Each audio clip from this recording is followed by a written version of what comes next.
Hello, Mary Malone of the Lux Service Group and Coldwell Banker Realty here. Thanks for joining me, and I look forward to working with you. The first document I sent over to you is the Statements of Disclosures. This explains my role as a real estate agent. Because I'm working with you, I am known as the seller's agent. If I bring a buyer through, or if anybody from Coldwell Banker Realty under the same broker of record brings a buyer through, we're known as dual disclosed agents.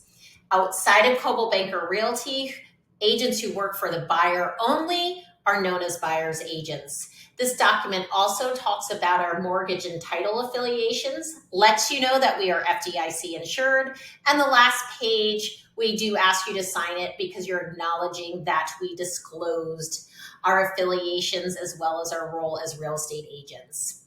The next document is the exclusive listing agreement. Now, the exclusive listing agreement does not put your home on the MLS, but allows us at the Lux Service Group to start talking about your property to other agents as well as our database.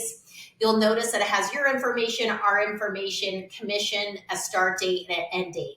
Let me know if you have any questions. The listing agreement, now the MLS listing agreement, this is the form that allows us to put your home on the market online. So your home is now available for all to see. Again, it'll look a little bit like the exclusive listing agreement. You'll have your information, our information, and we'll discuss commission, list price, start date, as well as end date. The next document is for those who own a home built prior to 1978. It's called the lead-based paint form.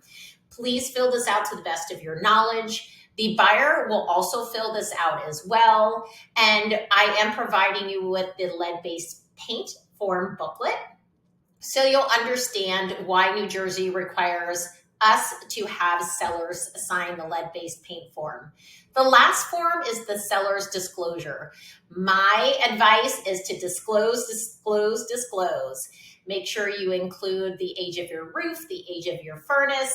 Has your basement ever received water? If so, guess what? You should probably disclose that. You don't want a buyer to think you're hiding anything. This is again called the seller's disclosure or the seller's property condition disclosure agreement. We do ask buyers to read this over and sign it prior to making an offer. If you have any questions, certainly let me know. And once again, I look forward to working with you.